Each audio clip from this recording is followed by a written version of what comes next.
नमस्कार, मैं अश्वत्थामा दीक्षित। साथियों, यह मेरा ऑफिशियल चैनल है जिस पर मैं आप सभी को पेंशन से जुड़ी हर जरूरी और अहम खबर देता हूं। अगर आपने अभी तक हमारे इस चैनल को सब्सक्राइब नहीं किया है तो पेंशन से जुड़ी हर जरूरी खबर पाने के लिए सब्सक्राइब नहीं किया है, चैनल को सब्सक्राइब करें। आप सभी आदरणीय पेंशन धारकों, ईपीएस 95 पेंशनर्स, केंद्रीय कर्मचारियों, रिटायर्ड कर्मचारियों, राज्य कर्मचारियों और पेंशन से जुड़े प्रत्येक परिवार का आपके अपने चैनल सरकारी मीटर पर बहुत बहुत स्वागत है। मैं आपका अपना दोस्त हूं और आज की इस खास और अत्यंत जरूरी वीडियो में हम लोग पेंशन और वेतन आयोग से जुड़े उन सबसे बड़े, अहम और संवेदनशील विषयों पर चर्चा करेंगे जिनकी बातें इस वक्त पूरे देश के कोने कोने में, हर शहर, हर गांव और प्रत्येक दफ्तर में चल रही हैं। दोस्तों, पेंशन का मुद्दा सिर्फ किसी खाते में आने वाले एक साधारण मासिक भुगतान का विषय नहीं है, बल्कि यह देश के लाखों करोड़ों परिवारों की सामाजिक सुरक्षा, उनके आत्मसम्मान, उनकी आर्थिक आजादी और उनके बुढ़ापे के सम्मान से सीधा जुड़ा हुआ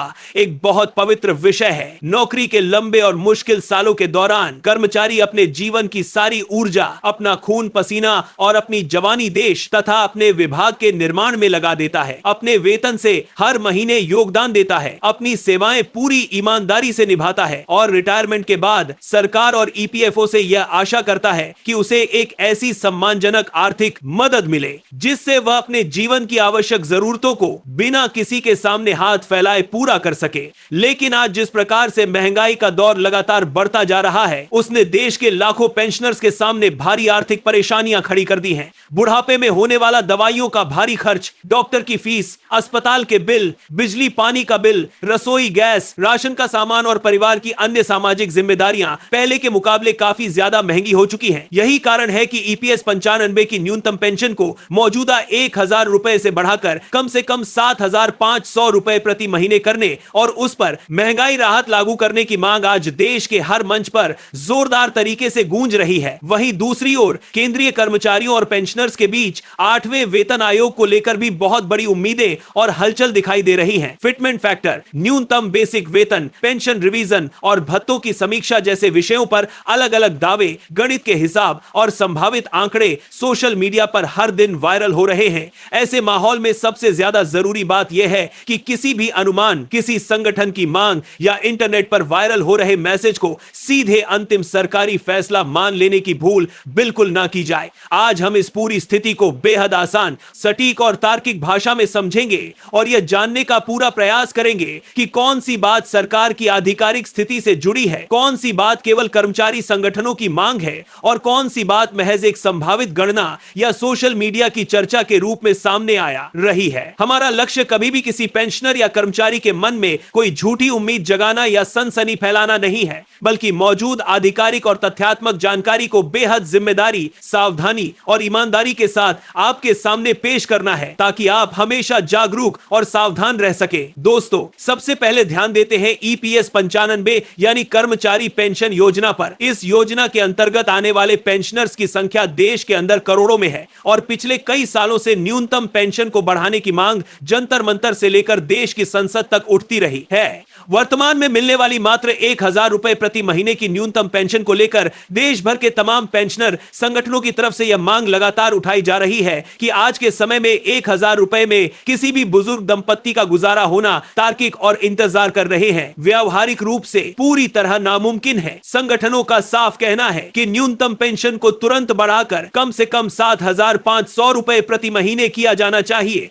और इसके साथ महंगाई के सूचकांक के आधार पर महंगाई राहत का फायदा भी जोड़ना चाहिए ताकि जैसे जैसे बाजार में महंगाई बढ़े वैसे वैसे बुजुर्गों की पेंशन में भी अपने आप सुधार होता रहे। इसके अतिरिक्त पेंशनर्स और उनके जीवन साथी के लिए मुफ्त और बेहतर मेडिकल सुविधा की मांग भी बहुत मजबूती से रखी जा रही है, क्योंकि बुढ़ापे के इस नाजुक पड़ाव पर बीमारियों और इलाज का खर्च सबसे बड़ा आर्थिक बोझ बनकर सामने आता है। कई पेंशनर संगठनों ने ऑल इंडिया ईपीएस 95 संघर्ष समिति के बैनर तले ज्ञापन दिए हैं, आंदोलन किए हैं, सांसदों और मंत्रियों से मुलाकातें की हैं और सरकार से मानवीय से बंदरकूड़ के कहाता आर्थिक बंदरकूड़ के पास पर बना चल रही है और मंत्रियों के सब कुछ आर्थिक बंदरकूड़ के बाद सरकार से बंदरकूड़ के कहाता आपको बंदर को बीच में ले जा रहा है आधार पर एक सकारात्मक निर्णय लेने की भावुक गुजारिश की है। लेकिन यहाँ एक बहुत बड़ा और बारीक अंतर समझना हर एक पेंशनर के लिए बेहद जरूरी है। किसी भी कर्मचारी संगठन संगठन या संघर्ष समिति द्वारा उठाई गई मांग और केंद्र सरकार या श्रम मंत्रालय द्वारा जारी की गई आधिकारिक मंजूरी में जमीन आसमान का फर्क होता है। यदि कोई संगठन 7,500 रुपए न्यूनतम पेंशन की मांग का ज्ञापन किसी सांसद या मंत्री को सौंपता है तो उसका सीधा मतलब यह बिल्कुल नहीं होता कि सरकार ने 7,500 रुपए की पेंशन लागू कर दी है या उसका गजट नोटिफिकेशन जारी हो गया है।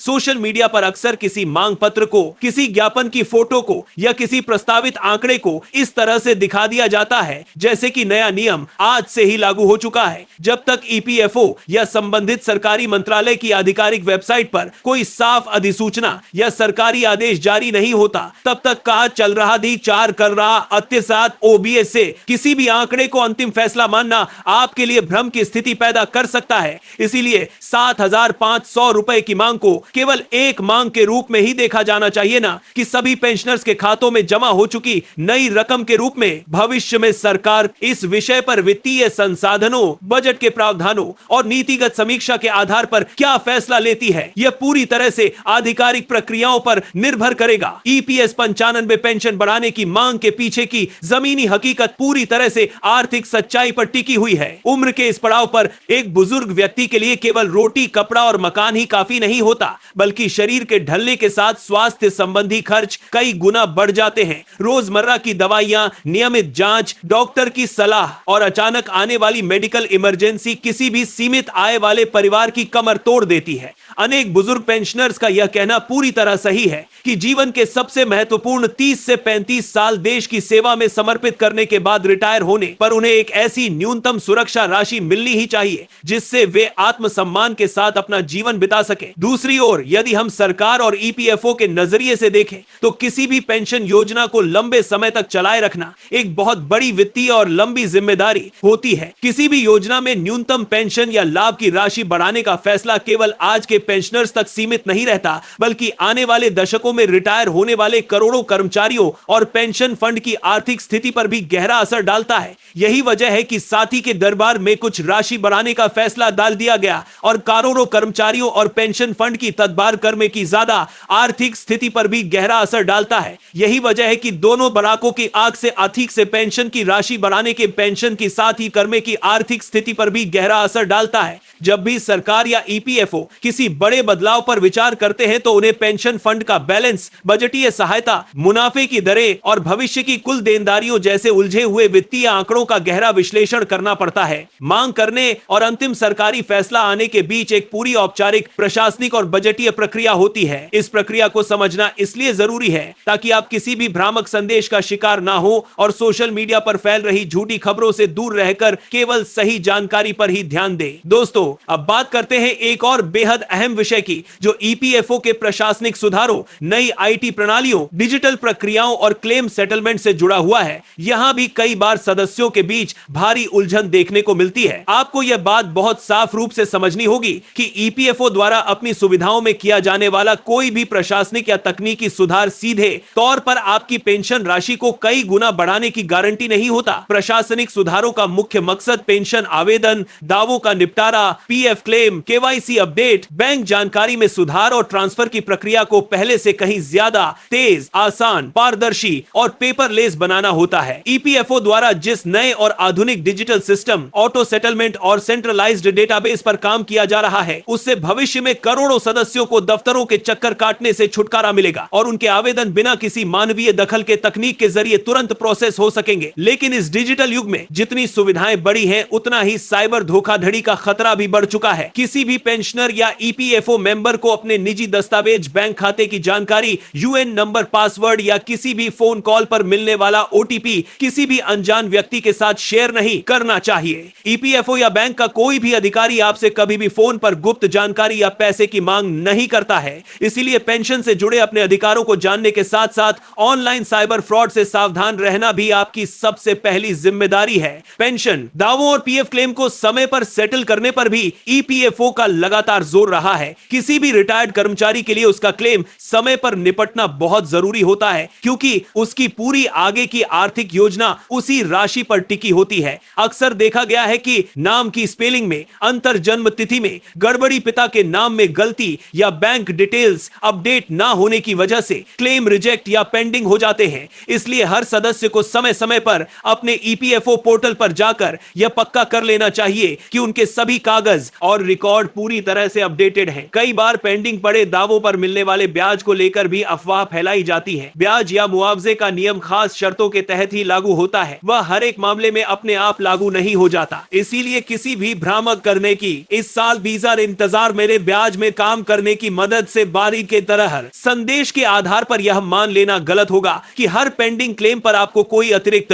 पक्की रकम मिलेगी। हर मामले की जांच नियमों के अनुसार ही की जाती है। इसी तरह ईपीएस के तहत मिलने वाली उच्च पेंशन का विषय सामान्य न्यूनतम पेंशन से पूरी तरह अलग है। उच्च पेंशन का फायदा केवल उन्हीं लोगों को मिलता है जो उसके लिए तय कानूनी योग्यता, उच्च वेतन पर योगदान के विकल्प और ईपीएफओ द्वारा जारी विशेष दिशा निर्देशों की शर्तों को पूरा करते हैं। यह फायदा हर पेंशनर को खुद ब खुद नहीं मिलता, इसलिए उच्च पेंशन का फायदा केवल उन्हीं लोगों को मिलता है जो उसके लिए तय कानूनी योग्यता करते हैं। उच्च पेंशन का फायदा केवल उन्हीं लोगों को मिलता है जो उसके लिए तय कानूनी योग्यता करते हैं। पेंशन के आवेदकों को केवल ईपीएफओ के आधिकारिक पोर्टल पर जारी सर्कुलर्स और नियमों पर ही भरोसा करना चाहिए और अपने कागजातों को पूरी तरह दुरुस्त रखना चाहिए। दोस्तों, अब चलते हैं उस सबसे बड़े विषय की ओर जिसकी चर्चा इस समय केंद्रीय कर्मचारियों और पेंशनर्स के बीच सबसे अधिक हो रही है, यानी 8वां वेतन आयोग। 8वें वेतन आयोग के बनने, इसकी सिफारिशों और लागू होने की समय सीमा को लेकर तरह तरह के अनुमान लगाए जा रहे हैं, लेकिन यहां भी आपको प्रक्रिया और अंतिम फैसले के बीच के अंतर को बहुत गहराई से समझना होगा।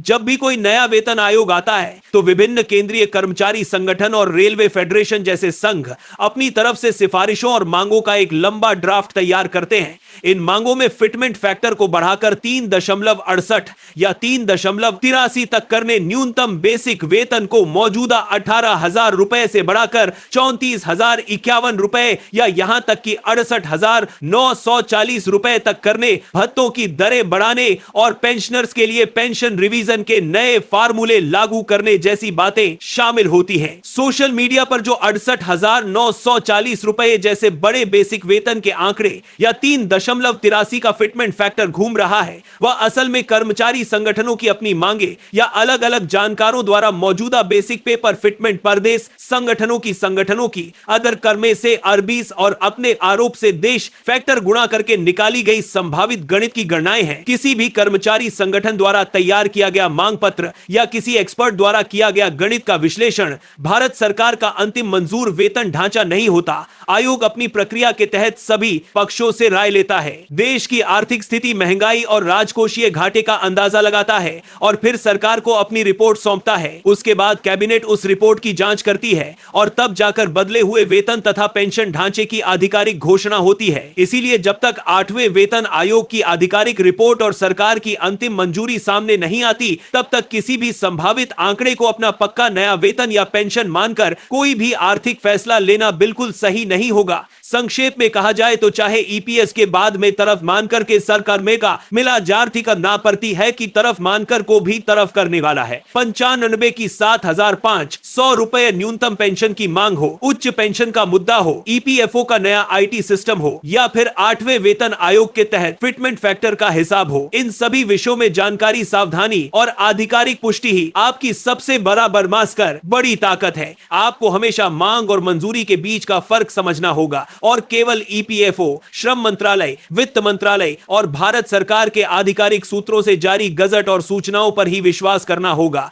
हमारा यह मंच सरकारी मीटर हमेशा इस बात के लिए बड़ी ताकत बना है, प्रतिबद्ध है कि हम आपको बिना किसी मिर्च मसाले या सनसनी के देश की हर एक खबर का बिल्कुल सच्चा, निष्पक्ष, वैज्ञानिक और कानूनी पहलू आसान से आसान भाषा में समझाते रहेंगे। अगर आपको आज की एक गहरी, लंबी और सच से वाकिफ कराने वाली वीडियो पसंद आई हो तो इसे दिल से एक लाइक जरूर करें और देश के हर एक पेंशनर कर्मचारी साथी और पेंशनर व्हाट्सएप ग्रुप्स में इसे ज्यादा से ज्यादा शेयर करके सच को फैलाने में हमारी मदद करें। अगर आप हमारे चैनल पर पहली बार आए हैं तो नीचे दिए गए सब्सक्राइब बटन को दबाकर चैनल सरकारी मीटर से तुरंत जुड़ जाएं और नोटिफिकेशन बेल को ऑन कर लें ताकि पेंशन और वेतन आयोग से जुड़ी हर एक सही खबर सबसे पहले आप तक पहुंचती रहे। आप सभी अपना और अपने परिवार का बहुत बहुत ध्यान रखें, स्वस्थ रहे और एकजुट रहे। मिलते हैं अगले बड़े अपडेट के साथ, तब तक के लिए आप सभी को मेरा सादर प्रणाम। जय हिंद, जय भारत।